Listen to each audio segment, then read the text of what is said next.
Hello students, मैं सौरभ कोहली आपका स्वागत करता हूं अपने यूट्यूब चैनल में। आज हम चर्चा करने वाले हैं इंग्लिश पेडागोगी के 15 प्रश्न, ऐसे 15 प्रश्न जिसको सीखकर आप इंग्लिश पेडागोगी में कुछ भी जो भी कठिनाई आपको सामने आती है उसको आप आसानी से हल कर लोगे। इस तरह की सीरीज में आगे और भी बनाऊंगा, लेकिन आप उससे पहले इस चैनल को लाइक, शेयर एंड सब्सक्राइब करना बिल्कुल भी ना भूलें। तो चलिए शुरू करते हैं। The major aim of teaching poetry is, तो इसमें हम आप भी साथ साथ जवाब दीजिए और सीखिए कि क्या क्या हो सकता है। इसमें आंसर क्या हो सकता है कि मेजर एम क्या होना चाहिए टीचिंग का। मेजर एम होना चाहिए इंजॉयमेंट और एप्रिसिएशन। टीचिंग का मेन ही एम यही होना चाहिए, इंजॉयमेंट और एप्रिसिएशन। अगला हम देखते हैं मॉर्फेम। मॉर्फेम क्या है? मॉर्फेम एक यूनिट ऑफ फ्रेज है या स्मॉलेस्ट यूनिट ऑफ वर्ड है। ये क्या है? Unit of words that can be broken up into new meanings या smallest unit of meaning that can not be broken up. ये क्या है मॉर्फेम? अगर आप जवाब दे सकते हैं तो आप कमेंट बॉक्स में जरूर दें। ये तो मॉर्फेम मैं बताऊं एक स्मॉलेस्ट यूनिट है, लेकिन इसको ब्रेक नहीं किया जा सकता है और इसका मीनिंगफुल मतलब निकलता है। अगर थर्ड प्रश्न को देखें हम, a teacher of class second uses learner knowledge and language to build a bridge between his mother tongue and English language teaching. Here learner language is used in teaching English. ऐसा मतलब वो एक ऐसा build करना चाहती है, दोनों के बीच में सामंजस्य बिठाना चाहती है। और एनसीएफ भी ये बात बार बार बोलता है, ये बार बार प्रश्न पूछा जाता है एनसीएफ के माध्यम से भी। तो इसमें क्या हो सकता है आप बताइए? इसमें आंसर रिसोर्स होगा, क्योंकि वो दोनों के बीच में रिसोर्स का काम कर रहा है। अब बीआईसीएस बहुत बार प्रश्न पूछ लिया गया है, बीआईसीएस किस पर स्टैंड करता है?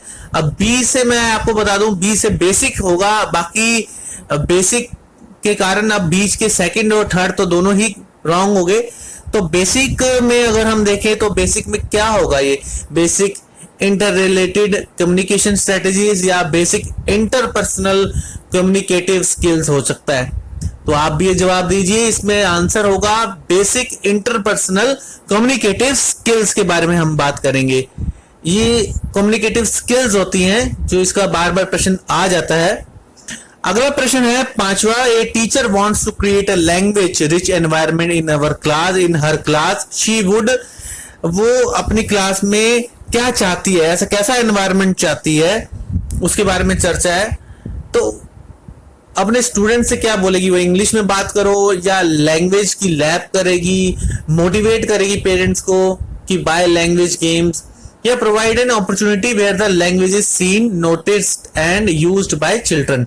यही सही उत्तर है, provide an opportunity where the language is seen, noticed and used by children. अगले प्रश्न की अगर हम बात करें, literature for children is considered as an, किस तरह जो बच्चों का एक लिटरेचर है वो इंग्लिश पेडागोगी में किस रूप में यूज होता है? Inspirational, additional, authentic, hindrance material, किस रूप में अगर हम देखें वो यूज हो सकता है? वो किस सोर्स में यूज हो सकता है? वो इंस्पिरेशनल हो सकता है, एडिशनल, ऑथेंटिक या हिंड्रेंस। अगर हम बात करें तो वो ऑथेंटिक सोर्स होता है, एक पक्का सोर्स होता है लिटरेचर ऑफ चिल्ड्रन के बारे में। अगर हम जब भी क्वेश्चन आए तो ऑथेंटिक ही लगाना है आपको आंसर इसमें। अगला प्रश्न है, which one of the following is not a form of literature for children. कौन सा एक प्रकार का लिटरेचर फॉर्म नहीं है बच्चों के लिए? Tales of heroes of stories और picture books, thesaurus, myth and legends. इसमें से आप आराम से देख के बता देंगे कि इसमें कौन सा नहीं है। इसमें ध्यान रहे, नॉट अ फॉर्म पूछा है। Tales of heroes of history ये भी है, पिक्चर बुक्स भी है, मिथ भी है और लेजेंड्स भी है। थियोसॉरस ये नहीं है इसका उत्तर। ध्यान रहे, नॉट, क्वेश्चन को ढंग से जरूर ध्यान रख लें उस समय कि क्या पूछा जा रहा है ताकि गलती ना हो। Fill in the blanks with the correct article. Yesterday I saw dash European. अब देखिए यू की आवाज आए तो उसको आगे ए लग जाता है। यू के यूरोपियन में यू आ रहा है, यू के आगे ए लग जाता है। Riding on dash elephant. अब इसमें यू नहीं आ रहा, इसमें ई आ रहा है, एलिफेंट। क्या हो सकता है? एक तो मैंने हिंट दे दिया आपको कि यूरोपियन में ए लग जाता है, इसमें दूसरे में क्या लगा? An elephant. I saw a European riding on an elephant, इसका सही उत्तर है। इस तरह आप पहचान सकते हैं। अगला प्रश्न है, choose the correct sentence, please describe of the story, please describe about the story, please describe the story और please describe to the story. आपको इसमें से कौन सा लगता है कि कौन सा सही हो सकता है? आप अपने जवाब भी बता सकते हैं और चेक कर सकते हैं अपने आप को कि आप कितने सही उत्तर कर रहे हैं या कितने खराब जवाब दे रहे हैं, या क्या क्या आप सीख सकते हैं किस तरह।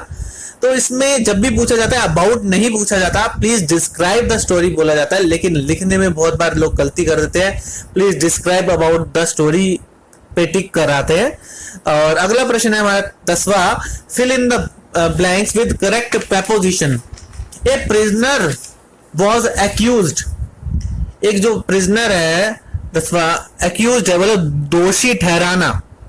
दोषी जब भी ठहराना का बात आए उसमें हम क्या प्रयोग करेंगे?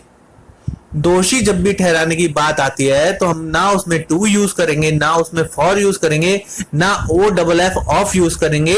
उसमें जब भी एक्यूज्ड की बात आए तो ओ एफ ऑफ यूज करेंगे हम उसमें। ठीक है, ध्यान रहे बात, एक्यूज्ड में ऑफ यूज करेंगे। 11वां प्रश्न है, while checking the notebooks the teacher observe that a child has repeatedly made some errors in writing such as reverse image S B D M W. कहने का अर्थ है कि बी को डी लिख रहा है बच्चा, एम को डब्ल्यू लिख रहा है, तो ये जो गलती कर रहा है वो किस तरह की गलतियों में उसकी शामिल होगी? Learning differences, learning preferences, learning style या लर्निंग डिसेबिलिटी? ना ये स्टाइल, ना प्रेफरेंस, ना डिफरेंसेस, ये लर्निंग डिसेबिलिटी में ही शामिल होगी कि बी को डी लिखना, एम को डब्ल्यू लिखना, ये उस तरह की गलतियों में शामिल है। An English textbook for class first start with pictures, poem and stories and end with alphabet in the end. Which approach does this kind of arrangement reflect in language pedagogy? अब उसने बताया है कि फर्स्ट क्लास के बच्चे में पहले pictures आती हैं, फिर पोएम आती है, फिर स्टोरीज आती है। तो ये किस तरह का अप्रोच है? ये ध्यान रहे कि ये नीचे से ऊपर नहीं जा रहा है, ये टॉप टू डाउन अप्रोच है, क्योंकि पहले पिक्चर्स दिखा रहे हैं, फिर पोएम्स है, फिर स्टोरीज है। ये टॉप टू डाउन अप्रोच है। अगला प्रश्न हम देखें, active vocabulary consist of words which are. Active vocabulary में जब भी आए यूज टू फ्रीक्वेंटली लगा देना, जब भी आए। इसमें एक्टिव वोकैबुलरी बार बार प्रश्न आता है, इसमें बच्चे कभी कोई उत्तर लगाए जाते हैं, कभी यूज, कभी मतलब फ्रीक्वेंटली के अलावा कुछ भी लगाते हैं, लेकिन जब भी आपको एक्टिव वोकैबुलरी पूछी जाए तो यूज्ड फ्रीक्वेंटली ही इसका सही उत्तर होता है। आप ये चीजें ध्यान में रखें।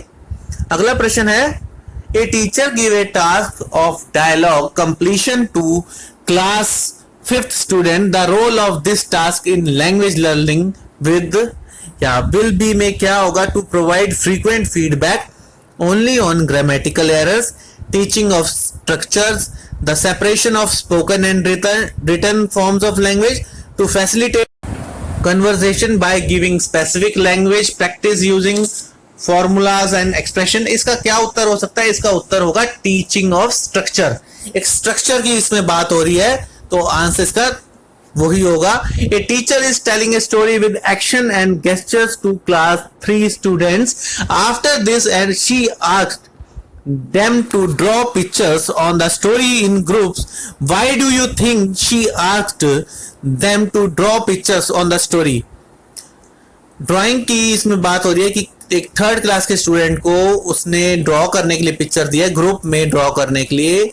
तो स्टोरी पहले उसको बताइए, स्टोरी के माध्यम से ड्रॉ करना है। तो ये किस तरह का आंसर है? She wanted to assess their comprehension in the story. तो इस तरह हमारे 15 क्वेश्चंस कंप्लीट होते हैं। आप इस चैनल के साथ जुड़े रहिए। इस चैनल को लाइक, शेयर एंड सब्सक्राइब करना बिल्कुल ना भूलें और बेल आइकन को जरूर दबाएं ताकि हमारे जितने भी सीरीज बने, जितने भी क्वेश्चंस बने, नोटिफिकेशंस की सारी चीजें आपको आसानी से मिल सके। धन्यवाद।